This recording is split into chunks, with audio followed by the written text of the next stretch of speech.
요한일서 5장 13절 말씀입니다.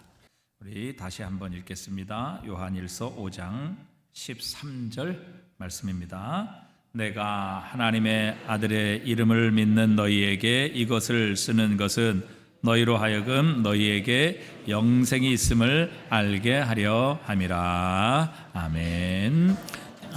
무더위 동안 여러분 한 주간 동안 고생 많으셨죠? 또 오늘 이 무더위 가운데서도 여러분 하나님을 예배하기 위해 이 자리에 오셨습니다. 감사하고 또 수고 많으셨습니다. 이런 과연 오늘 이 질문으로 말씀을 시작하려고 합니다. 과연 우리가 오늘 이 무더위 속에서도 시원한 에어컨 바람 또 집에서 쉬고 또 편하게 즐기지 아니하고 이 무더위에도 주님의 전에 나와 하나님을 예배하고 또 하나님께 찬양하고 기도하는 과연 이런 삶이 우리에게 무슨 의미가 있느냐 하는 것입니다. 여러분 오늘 여기 앉아 계시는 게 무슨 의미를 가지고 계십니까? 아니 지금 여기 계시는 것과 또 우리가 밖에 있는 것, 즉 예수를 믿지 않는 것과 과연 무슨 차이점이 있느냐 하는 것이죠. 단지 우리가 교회를 나왔다는 것, 그리고 세상은 교회를 나오지 않는 것, 그것이 과연 우리가 예수를 믿는 것과 믿지 않는 것과의 과연 근본적인 차이점이겠느냐 하는 것입니다. 아니면 우리는 예수를 믿기 때문에 그래도 좀 더 죄를 덜 짓고 또 깨끗하고 도덕적인 윤리적인 삶을 살아가는 것이 과연 세상과 또 여기 있는 우리와의 차이점, 또 그것이 우리의 삶의 의미이겠느냐 하는 것이죠. 아니면 그래도 우리는 하나님의 은혜와 축복을 알기 때문에 좀 더 많은 사람들을 구제하고 또 그들을 돕는 삶을 통해서 선한 행위, 착한 행실을 통해서 이 세상과 구별된 삶을 살아가느냐, 그것이 과연 예수 믿는 우리의 삶의 의미냐 하는 것이죠. 그러나 그것은 정말 중요하고 본질적인 시금석은 아니라고 생각합니다. 왜냐하면 교회를 나오시지만 이 자리에 앉아 계시지만 그러나 예수를 믿지 않는 분도 계십니다. 또 예수를 믿지 않지만 우리보다 훨씬 더 선하고 착하고 도덕적으로 정말 깨끗하게 사는 분이 계시는가 하면 예수를 믿지만 정말 엉망으로 살아가시는 사람, 정말 예수 믿는 사람보다 훨씬 더 못한 그런 삶의 행위를 가지고 행실을 가지고 살아가는 사람들도 얼마든지 있기 때문이지요. 우리보다 훨씬 더 기부도 많이 하고 착한 일 좋은 일 많이 하는 예수 믿지 않는 사람들도 우리 주변에는 많이 찾을 수 있고 볼 수 있습니다. 그러면 오늘 우리가 여기에 있는 것, 이 무더위에 하나님의 전에 나와 하나님을 예배하고 찬양하는 것과 그렇지 않은 사람들, 예수를 믿지 않는 사람들과 과연 가장 본질적인 차이점, 이 모든 것을 구별하는 가장 중요한 시금석이 무엇이냐 하는 것입니다. 저는 그것을 생명이라 이렇게 말씀드리고 싶습니다. 영원한 생명, 하나님의 생명. 즉 예수를 믿는 우리에게는 영원한 생명이 있고 하나님의 생명이 있으며 우리는 살아있다는 것입니다. 그러나 믿지 않는 사람, 예수님이 없는 사람에게는 생명이 없다는 것이죠. 그래서 오늘 사도 요한은 이 본문을 하나님의 말씀, 이 서신을 쓴 핵심적인 목적을 분명하게 기술하고 있습니다. 오늘 본문 13절에 보니까 내가 하나님의 아들의 이름을 믿는 너희에게 이것을 쓰는 것은 너희로 하여금 너희에게 무엇이 있음을 영생이 있음을 뭐하게 하려 함이라? 알게 하려 함이라. 그러니까 우리 안에, 예수를 믿는 우리 안에 영생, 즉 하나님의 생명, 영원한 생명이 있음을 알게 하기 위한 목적으로 오늘 본문을 서신을 썼다 이렇게 말씀하십니다. 저는 목사이기 때문에 장례를 많이 치르는 편입니다. 그리고 장례를 치를 때 이제 사망한 고인의 시신을 이렇게 대할 때가 많이 있습니다. 옛날에는 제가 처음 목사가 됐을 때는 목사가 친히 다 염도하고 또 시신도 닦고 또 이제 다 이제 염을 해서 관 안에 집어넣고 뭐 이런 것까지도 옛날에는 다 했습니다. 그러니까 요새는 이제 장례 의식이 발달을 해서 그런 것을 하지 않습니다. 그런데 이제 입관할 때 마지막으로 그 관 뚜껑을 덮기 전에 가족들과 또 지인들, 가까운 분들을 마지막 이렇게 얼굴을 보는 이런 시간을 갖습니다. 그런데 이제 관할 뚜껑을 덮기 전에 마지막 그 얼굴을 고인을 뵙게 될 때에 어떤 분은 얼굴을 아주 깨끗하게 씻겨놓고 또 아름답게 화장을 해놓으신 이런 시신도 뵙게 됩니다. 참 곱고 깨끗한 모습을 보게 되는 것이죠. 그러나 여러분, 아무리 화장을 이쁘게 하고 또 깨끗하게 얼굴을 닦고 최고급 향수를 뿌린다 할지라도 생명이 있는 사람과 죽은 사람은 본질적으로 차이가 있는 것입니다. 여러분, 하나님의 말씀인 성경도 어떤 근사한 수준의 가르침 혹은 지식 이런 것들을 우리에게 전달하려고 우리에게 주신 책이 아니지요. 우리가 읽은 오늘 보면 11절 12절을 보면 이렇게 말씀하십니다. 또 증거는 이것이니 하나님이 우리에게 영생을 주신 것과 이 생명이 그의 아들 안에 있는 그것이니라.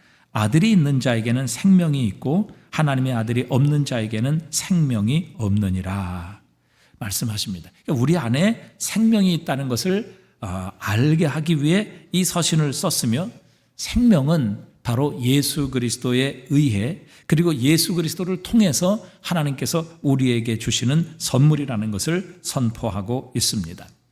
사도 요한은 자신이 쓴 복음서 마지막에도 그 복음서를 기록한 목적을 분명하게 기록합니다. 요한복음 20장 30절에 보니까 예수께서 제자들 앞에서 이 책에 기록되지 아니한 다른 표적도 많이 행하셨으나 오직 이것을 기록함은 너희로 예수께서 하나님의 아들 그리스도이심을 믿게 하려 함이요 또 너희로 믿고 그 이름을 힘입어 무엇을 얻게 하려 함이라? 생명을 얻게 하려 함이라. 그러니까 그 복음서를 기록한 목적도 예수 그리스도로 말미암아 하나님께서 우리에게 생명을 주셨고, 그 그리스도 예수를 믿는 자에게는 바로 생명이 있음을 알게 하시기 위해 이 복음서를 기록했다, 그렇게 말씀하시는 것이죠. 예수 그리스도를 생명의 주인으로 묘사할 뿐만 아니라 하나님의 아들이요 하나님의 기름 부음 받은 메시아이며 그분이 우리에게 생명을 주시기 위해 이 땅에 오신 분이심을 드러내고 그것을 선포하고 입증하기 위해 기록했다 말씀하십니다. 그러니까 그리스도인에게 있어서 가장 중요한 것, 세상과 우리를 구분짓는 가장 본질적인 차이점, 본질적인 시금석은 바로 예수를 믿는 우리에게는 생명이 있다는 것, 그리고 예수가 없는 자들에게는 세상에 그 무엇을 소유하고 세상으로부터 어떤 것을 누리고 또 어떤 능력을 가지고 있을지라도 예수 그리스도가 없는 자에게는 생명이 없다는 것을 아는 것, 이것이야말로 바로 그리스도를 믿는 가장 중요한 본질적인 차이점이며 의미라는 것입니다. 그런데 그렇다면 생명이라는 것, 하나님이 주신 생명이 우리에게 있다는 것이 가장 본질적인 차이인데, 이것을 확신하지 못하는 사람들이 있습니다. 그러니까 그리스도인에게 있어 가장 큰 비극은 바로 우리에게 주신 이 생명이 있다는 것을 전혀 잘 모르는 것입니다. 확신하지 못하는 것이죠. 여전히 그것을 찾아 헤매는 것입니다. 그리고 그것을 바라보면서 내가 이 세상의 삶을 살 동안에는 결코 그것을 소유할 수 없다, 혹은 아마 죽고 난 이후에나 내가 그것을 얻을 것이다, 이렇게 생각하며 사는 사람들, 이건 그리스도인 중에서 가장 비극적인 삶을 사는 것이죠. 그런데 요한은 그렇게 말씀하지 않아요? 그렇지 않다고 우리에게 말씀하십니다. 바로 이 서신을 쓴 이유, 이 복음을 우리에게 전하는 이유는 바로 하나님의 아들 예수 그리스도의 이름을 믿게 하고 그 이름을 믿는 자에게는 영원한 생명이 있음을 알게 하려 함이라, 이렇게 말씀하십니다. 그러니까 여러분, 이 하나님의 생명, 우리에게 주신 영생은 우리의 미래, 어떤 장래에 우리가 가질 소망이 아니라는 사실입니다. 예수를 믿는 그리스도인에게는 지금 여기에서 우리가 누리고 있는 것이라는 것을 알아야 한다는 것이죠. 그런데 많은 사람들은 이 주제와 관련해서 참 어려움을 겪고 있는 것 같습니다. 확신하지 못하며 신앙생활을 하고 있다는 것이죠. 내가 과연 영생을 가졌는지, 내 안에 하나님의 생명이 있는지, 이것을 확신하지 못하며 살아갑니다. 그 이유 중에 하나는 우리가 많은 신앙서적, 간증서적들을 읽어보면 그 서적에는 참 극적으로 주님을 만난 사람들의 이야기가 기록이 되어 있습니다. 또 정말 살아계신 주님을 그들의 삶 속에서 체험하고 경험한 이런 이야기들이 기록되어 있다는 사실이죠. 여러분, 사실 이런 책들 속에 그런 요소들을 포함하지 않는다면 어느 누구도 그 책을 읽을 이유가 없는 것이죠. 나처럼 아주 평범하고 저는 일상적인 삶을 살아가는 이야기를 책에 기록했다면 누가 그 책을 사서 읽겠습니까? 그렇기 때문에 당연한 겁니다. 책에 그런 이야기가 나오고 극적인 주님과의 만남과 경험의 이야기가 나오는 것 당연합니다. 그러니까 책을 만든 것이고 그러니까 그것이 팔리는 것이죠. 그래서 나는 이런 일이 없잖아. 나는 이런 경험이 없잖아. 또 정말 주님께서 이 사람들처럼 나를 찾아와 주시고 나에게 친히 말씀하시기를 너는 내 사랑하는 아들이야. 너는 내 사랑하는 딸이야. 이렇게 친히 음성을 들려주신다면 내가 분명하게 내 안에 하나님의 생명이 있다는 것을 확신할 텐데 정말 내 앞에 홍해가 갈라지는 이런 기적이 일어나고 그리고 정말 이 암 덩어리가 한 번에 치유되는 이런 놀라운 치유의 역사가 일어난다면 내 안에 하나님의 생명이 있다는 것을 확신할 텐데 나에게는 전혀 이런 경험 또 이런 만남이 없잖아. 이런 생각을 통해서 정말 내 안에 생명이 있는가? 하나님께서 주신 생명이 내 안에 역사하고 있는가? 이런 의문을 갖고 신앙생활을 하고 있습니다. 그러나 여러분, 성경은 우리가 생각하는 것과 전혀 상충된 말씀을 우리에게 전해줍니다. 이런 극적인 경험, 정말 살아계신 하나님과의 정말 충격적인 만남이 우리의 영생을 증명해 준다. 이렇게 말씀하지 않습니다. 마가복음 8장 11절에 보면요, 바리새인들이 나와서 예수를 힐난하며 그를 시험하며 하늘로부터는 표적을 구합니다. 표적을 좀 보여주십시오. 당신이 하나님으로부터 왔다는 것, 하나님의 아들이라는 것, 그리고 우리의 구주 메시아라는 것을 좀 표적을 보여주시면 우리가 믿겠습니다.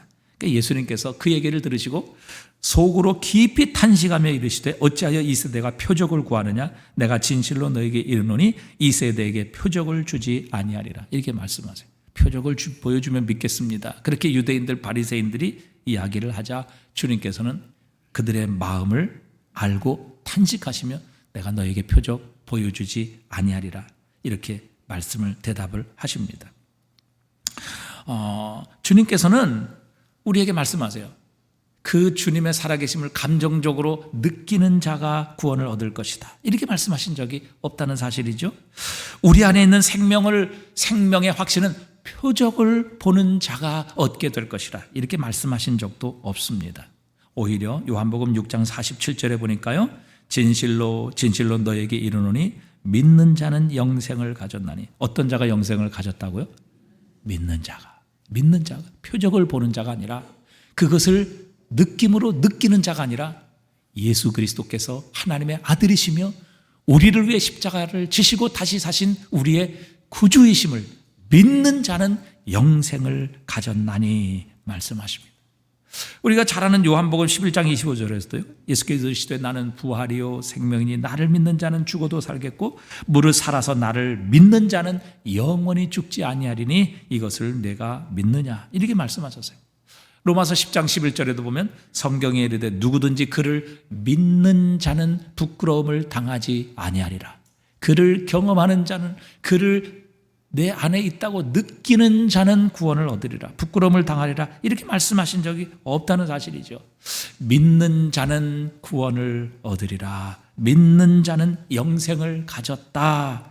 믿는 자는 지금 죽어도 살겠고 살아서 믿는 자는 영원히 죽지 아니하리라. 주님은 그렇게 우리에게 말씀하고 계신다는 사실입니다. 그런데 우리는 자꾸 느낌에 의해서, 어떤 확실한 경험에 의해서 그것을 자꾸 확신하려고 하고 경험으로 그것을 느끼려고 한다는 사실이죠.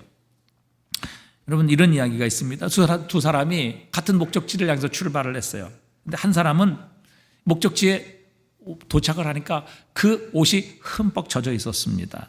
그런데 그 옷이 젖은 방법은 이 두 사람이 달랐어요. 한 사람은 햇빛이 쨍쨍 내리쬐는 그 한낮에 맑은 날 출발을 했습니다. 전혀 비가 오리라고는 예상하지 못했기 때문에 그는 비옷이나 우산을 가져오지 않았어요. 그러나 길을 절반쯤 갔을 때 갑자기 먹구름이 몰려오더니 소나기가 하늘에서 장대비처럼 내렸습니다. 그리고 그 비를 맞은 사람이 결국 그 옷이 흠뻑 젖어서 목적지에 도착을 한 것입니다. 근데 다른 사람의 이야기는 완전히 달랐어요.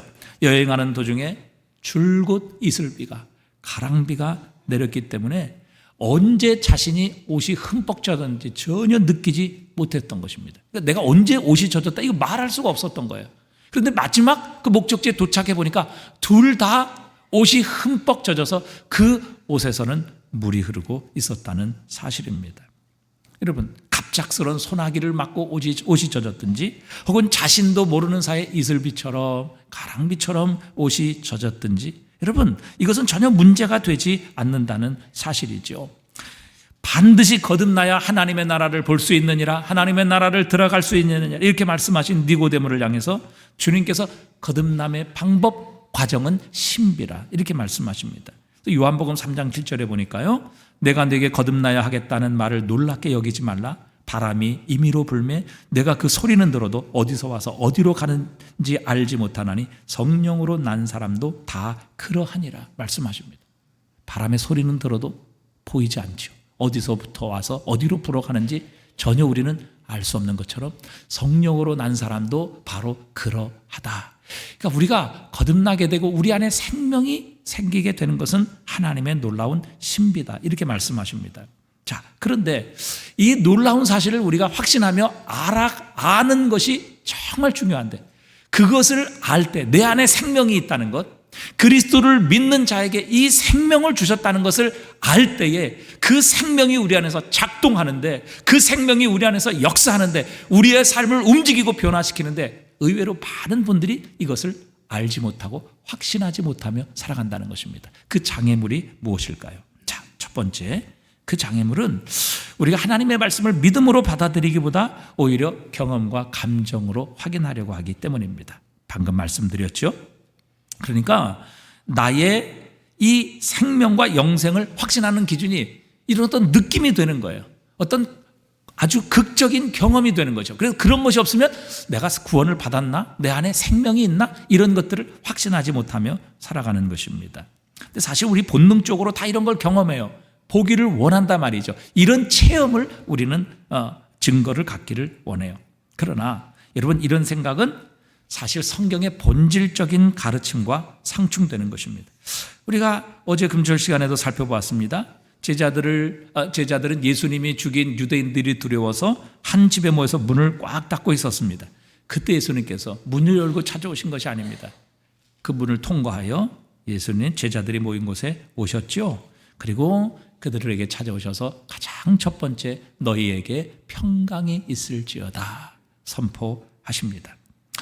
십자가에 못 박히신 예수 그리스도, 죽어서 무덤에 장사 지냈던 그 그리스도 예수께서 자신들 앞에 다시 살아나시고 다시 부활하신 그 광경을 뵙게 되자 제자들은 기뻐하며 그 주님을 찬양했습니다. 감격으로 그의 마음의 모든 이전의 절망이 다 사라지게 되었습니다. 그런데 그 자리에 도마가 없었죠. 이제 도마가 찾아왔을 때 제자들 10명이 모두가 다 이 도마에게 우리가 예수님 봤다, 예수님 살아계신다, 그분은 십자가에 못 박혀 죽었지만 사흘 만에 다시 살아나셔서 우리 앞에 나타나셨다, 이렇게 증언했습니다. 그런데 도마가 그렇게 대답을 하죠. 나는 그분의 손을 보고 내 손가락을 그분의 그 못자국에 넣으며 내 손을 그 옆구리에 넣어보지 않고는 믿지 않을 거야, 이렇게 항변합니다. 왜 도마가 믿지 않았을까요? 그 이유는 우리가 금철 시간에 살펴봤어요.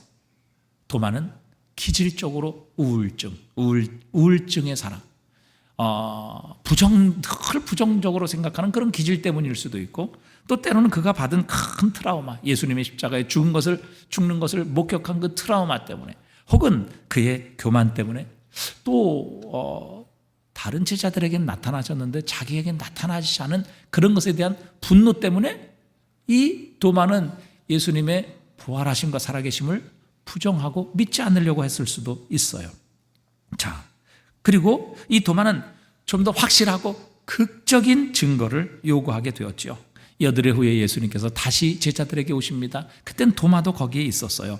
그때 주님께서는 제자들에게 평강을 선포하시며 도마를 향해 이렇게 말씀하셨습니다. 요한복음 20장에 27절에 보니까요, 도마에게 이르되 내 손가락을 내밀어 내 손을 보고 내 손을 내밀어 내 옆구리에 넣어보라. 그리하여 믿음 없는 자가 되지 말고 믿는 자가 되라. 도마가 대답하여 이르되 나의 주님이시요 나의 하나님이시니이다. 29절 우리 한번 같이 보면 좋겠습니다. 예수께서 이르시되 너는 나를 본고로 믿느냐? 보지 못하고 믿는 자들은 복되도다 하시니라. 이게 도마가 정말 예수님의 손가락을 보고 그분 옆구리에 찔린 창자국을 보고 나서 나의 주요 나의 하나님이시니다 이렇게 고백했어요. 그때 주님께서 너는 나를 본고로 믿느냐? 이렇게 증거가 있어야 믿느냐? 표적으로 말미암아 믿느냐? 그러나 보지 못하고 믿는 자들은 복이 있도다. 이렇게 주님이 말씀하셨어요. 여러분, 우리 가운데도 전도해 보면 그런 분들 많거든요. 보여주면 믿을게요.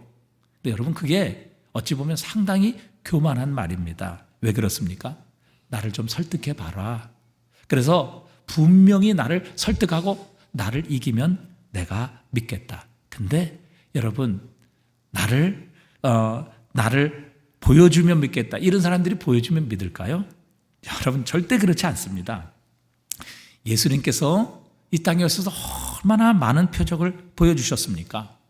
귀신을 쫓아내심으로 이 땅에 이 어둠의 왕이 쫓겨났으며 주님께서 이 땅에 하나님의 나라를 가져오셨다는 것을 분명하게 시위해 주셨습니다. 그런데 예수님께서 그렇게 귀신을 쫓아내시며 하나님의 나라를 이 땅에 가지고 오셨다는 것을 친히 보여주셨지만 유대인들은 그것을 받아들이는 것이 아니라 그 기적을 보고 그 능력을 보고 예수님을 영접한 것이 아니라 오히려 귀신의 왕을 힘입어 귀신을 쫓아낸다.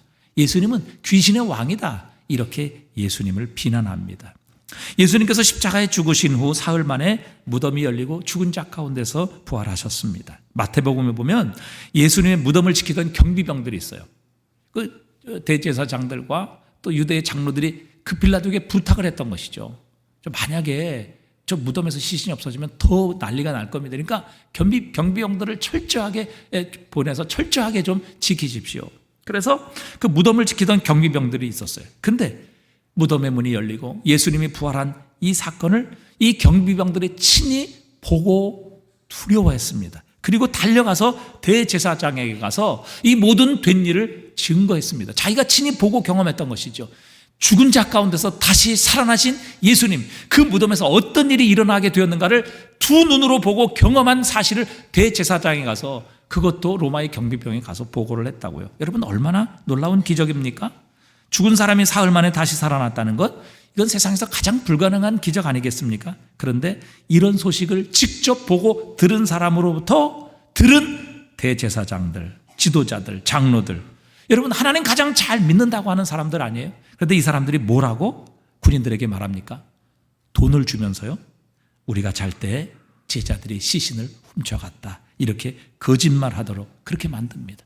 그리고 예수님께서 죽음에서 다시 살아났다는 사실을 결코 믿으려 하지 않았다는 사실입니다.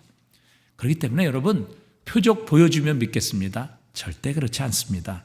표적 보여주어 봐야 믿지 않는 자는 여전히 믿지 않습니다. 믿지 않으려는 여러 가지 핑계와 이유를 대는 것이죠. 그래서 여러분, 보여주면 믿겠다? 굉장히 교만한 생각입니다. 믿음이라는 것은요, 겸손으로부터 시작합니다. 교만한 자는요, 무엇을 말하고 어떤 증거를 보여주어도 자신을 굽히지 않는 겁니다. 순종하지 않고 받아들이지 않는 것이죠. 왜 그렇습니까? 바로 인간의 타락의 결과입니다. 우리는 우리의 죄악으로 인하여 우리의 모든 마음과 우리의 생각, 우리의 믿음, 모든 것들이 다 오염되었기 때문입니다. 주님께서 제자들이 주님께 어린아이들이 오는 것을 막아버렸어요. 도움이 되지 않고 방해되니까 제자들이 예수님께 어린아이들이 오는 것을 다 막았습니다.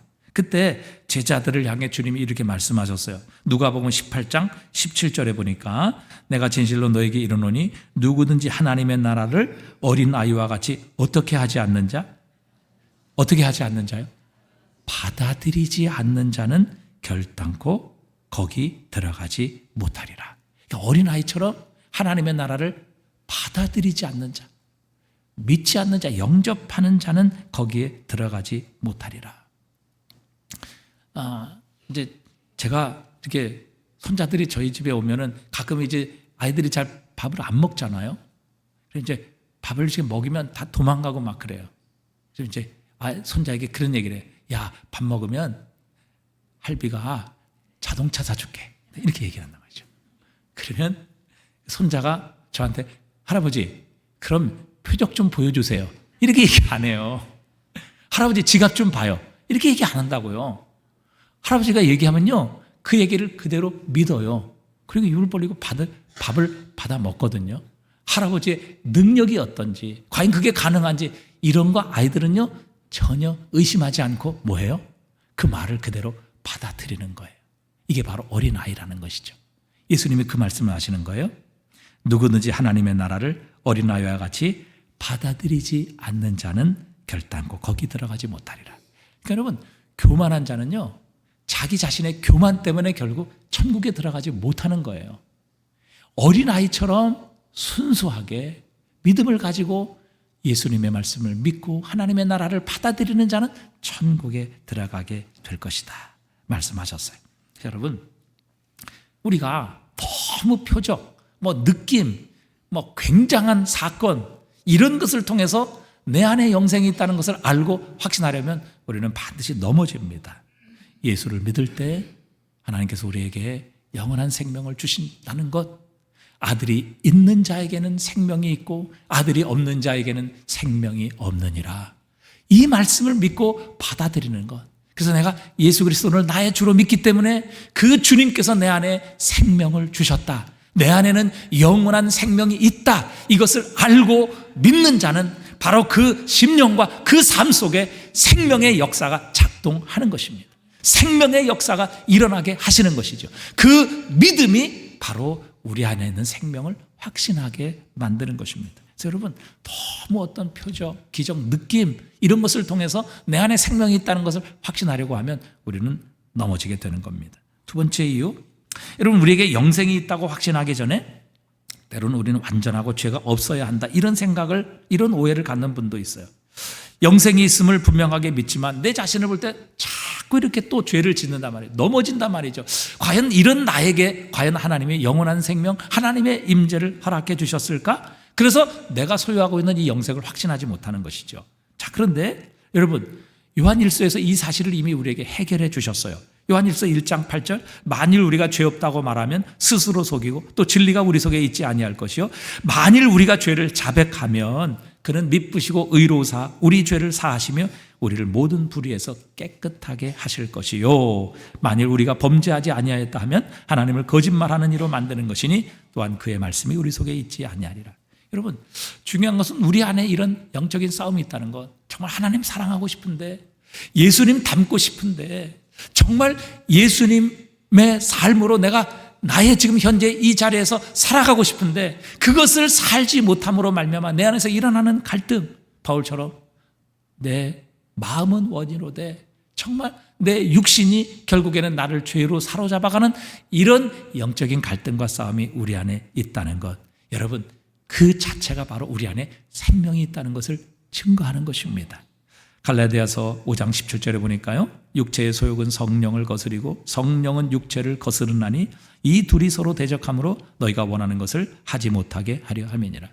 여러분, 우리가 육신에 속해 있다면요, 아예 이 갈등 자체가 없는 겁니다. 그런데 이 갈등이 있다, 정말 주님 뜻대로 살고 싶고 주님께 순종하고 싶지만 그렇게 되지 않는 내 자신으로 인하여 탄식하고 때로는 넘어진다는 그 자체가 내 안에 생명이 있다는 분명하고도 확실한 증거입니다. 또 세 번째, 우리는 때로 성숙한 그리스도인들의 모습을 볼 때 내 안에 정말 생명이 있을까? 나는 과연 진짜 그리스도인일까? 여러분, 이런 것들을 우리가 의심할 경우들이 참 많아요. 사랑의 원자탄에 나오는 손양원 목사님과 같은 분은 자신의 가장 소중한 장남과 차남을 이 사회주의자인 안재선의 총에 맞아 둘 다 목숨을 잃게 됩니다. 선동인, 선동신 두 아들, 미국에 유학 준비를 하고 있고 정말 총명하고 정말 장래가 기대되는 가장 사랑하는 두 아들이었어요. 그런데 공산주의자인 안재선에 의해서 여순 반란 사건인데 이 안재선의 총에 의해서 두 아들이 죽게 됩니다. 그러나 이 사건으로 인하여 손 목사님은 절망하지 않아요. 하나님을 원망하지 않습니다. 낙심으로 그의 삶이 점철되지 않았어요. 오히려 하나님 앞에 감사하며 감사헌금을 드립니다. 그 감사헌금 봉투가 아직도 남아있어요. 순교의 두 아들이나 주신 감사의 봉헌금 이렇게 써있죠. 그러니까 두 아들이 저 공산주의자에 의해 총에 의해서 죽은 바로 그때에 이 손 목사님이 하나님께 드린 감사의 헌금이에요. 저게 1만 원인가요? 뭐 저렇게 적혀 있는 것 같은데 거의 지금 현재 가치로 치면 1,000만 원이 넘는 엄청난 액수의 헌금을 감사 헌금으로 하나님께 드립니다. 하나님, 한 아들을 순교의 제물로 드리는 것만도 감사한데 하나님 두 아들, 그것도 가장 내가 사랑하고 아끼는 이 아들을 하나님 앞에 순교의 제물로 드리게 하시니 하나님 감사합니다. 이러고 하나님 앞에 엄청난 감사의 예물을 드린단 말이죠. 그뿐이 아니에요. 손 목사님은 슬픔을 듣고 우리가 상상할 수 없는 그런 결단을 하시죠. 내 원수를 사랑하며 너를 핍박하는 자를 위하여 기도하라. 이 말씀을 순종하기 위해서 자신의 아들을 둘을 죽인 그 안재선을 위해 기도합니다. 그리고 그를 양아들로 입양하기로 결심을 해요. 국군에게 이 안재선이 사로잡힙니다. 사형당할 위기에 처해 있었어요. 그때 이 안재선을 살리기 위해 여러 목사님들 또 여러 사회 인사들을 통해서 구명 활동을 벌입니다. 그리고 결국 그 자신의 두 아들을 죽인 안재선을 자신의 양아들로 삼지요. 그리고 여러분 한번 사진을 보십시오. 보면 이제 우리 손 목사님이 순교하신 장면이거든요. 시신을 집으로 돌려보냈어요. 일본 분들이. 저 아이를 안고 앉아 계신 분이 사모님이시고, 그리고 저 흰 갓을 쓴 바로 저 사람이 안재선입니다. 자신의 두 아들을 죽인 그 아들 정말 사랑으로 보듬고 껴안고 기도함으로 저 아들을 양육해서 결국 저 아들이 저 장례를 집례하게 되는 이런 결국의 일들이 일어나게 되었어요. 그것뿐이 아니죠. 여수해양원에 가면 이분이 생전에 나병 환자들의 고름을 입으로 빨아내며 그들을 치료하신 이런 여러 사진들과 또 간증들이 기록되어 있습니다. 이런 신앙의 선배들 이야기를 들으면 나는 원수는커녕 내 옆에 있는 형제도 사랑하지 못하는데 이게 내 안에 생명이 있나? 내가 정말 구원 받았나? 이런 회의를 느끼기도 합니다. 하지만 여러분, 성경은 우리에게 그리스도인은 생명을 지닌 어린 아이로 태어나는 것을 가르쳐 주십니다. 그래서 여러분, 우리 요한일서 2장 12절부터 보면요, 이 사도 바울이 성도들을 부를 때 여러 종류의 이름을 불러요. 어린아이에게 혹은 청년에게 혹은 아비에게 이렇게 부른단 말이죠. 그러니까 여러분, 신앙적으로 성숙하지 못하고 어린아이도 있는 반면 청년도 있고 성숙한 아비와 같은 그런 신앙인들도 있음을 우리에게 가르쳐주고 있는 것입니다. 여러분, 아무리 작은 생명이라도 생명이죠. 여러분, 뱃속에 있는 태아도 생명입니다. 살아있습니다. 1시간 전에 태어난 아기도 장성한 사람처럼 살아있는 것이죠. 이것을 우리가 알아야 된다는 것이죠. 여러분, 내가 아직 성숙하지 못한 모습 때문에 마귀가 우리를 향해서 너는 생명이 없어, 넌 구원받지 못해서 너는 여전히 죽어 있어.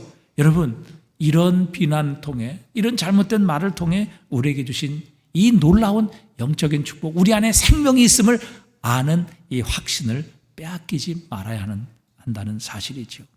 오히려 이사야서 42장 3절에 보니까 상한 갈대를 꺾지 아니하며 꺼져가는 등불을 끄지 아니하시는 주님이시라, 이렇게 말씀하십니다. 여러분, 꺼져가는 심지, 여러분 무슨 소망이 있습니까?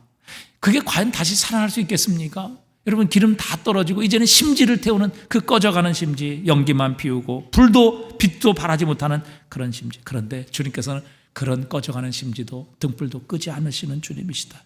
주님께서는 오히려 그곳에 다시 주님의 기름을 부어주시고 다시 하나님의 호흡과 숨을 불어넣으셔서 다시 그 꺼져가는 불꽃을 살려주시는 주님이십니다.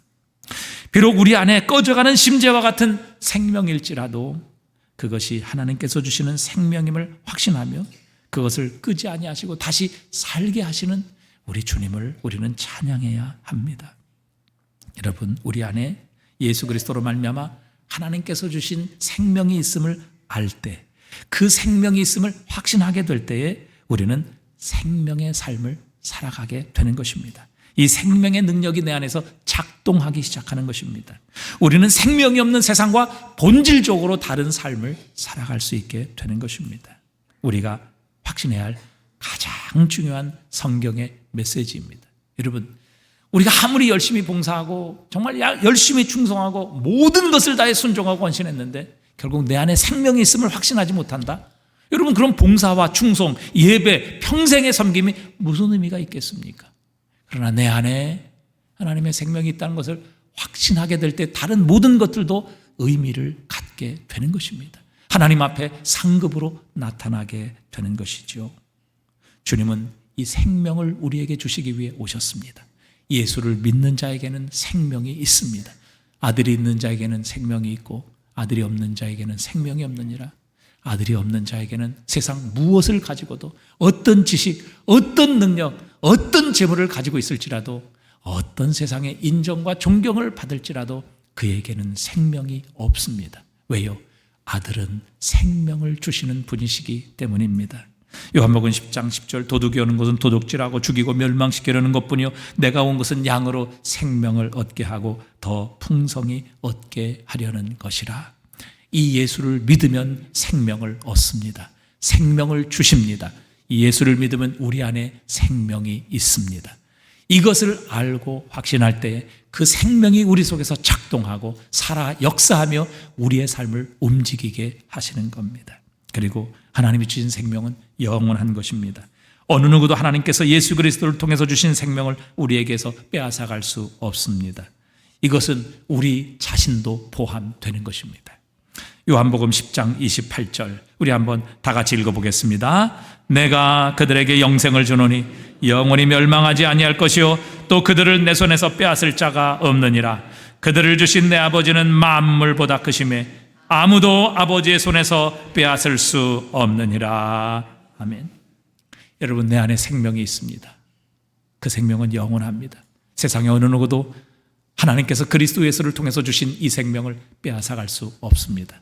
여러분, 이것을 아는 것이야말로 우리의 신앙의 가장 중요한 사실이라는 것입니다. 여러분, 이것을 알지 못하고 이것을 확신하지 못한다면 여러분, 우리가 하나님을 예배하고 하나님께 봉사하고 하나님께 순종하는 이 모든 것이 과연 무슨 의미가 있겠습니까? 주님께서 말씀하셨죠. 너희 세상 모든 것 다 얻을지라도 생명을 잃어버리면 무슨 소용이 있겠느냐. 그러기에 여러분, 내 안에 이 생명이 있음을 알아야 합니다. 오늘 본문은 말씀하시죠. 내가 하나님의 아들을 믿는, 하나님의 아들의 이름을 믿는 너에게 이것을 쓰는 것은 너희로 하여금 너희 안에 영생이 있음을 알게 하려 함이라. 여러분, 이것을 알아야 합니다. 내 안에는 영생이 있습니다. 내 안에는 하나님의 생명이 있습니다. 여러분, 한번 우리 같이 해보십시다. 내 안에 생명이 있습니다. 내 안에 영생이 있습니다. 내 안에 하나님의 생명이 있습니다. 여러분, 이것이 하나님이 없는, 예수 그리스도가 없는 세상과 본질적이고 근본적인 차이점이라는 사실입니다. 내 안에 생명이 있음을 알고 이것을 확신할 때에 그 생명의 역사가 우리의 삶 속에서 작동하며 역사하며 우리의 삶을 하나님의 풍성한 생명으로 자라게 하시며 인도하시며 열매 맺게 하실 것입니다. 내 안에 생명이 있습니다. 내 안에 영생이 있습니다. 이것을 아는 것, 신앙의 가장 중요한 요소라는 것을 우리가 이 아침에 다시 한번 확신하며 내 안에 영생이 있음을 아는 것, 여러분 이것을 확신하시고 우리의 모든 신앙의 삶을 펼쳐나가시는 하나님의 자녀들이 되실 수 있기를 주님의 이름으로 축복합니다.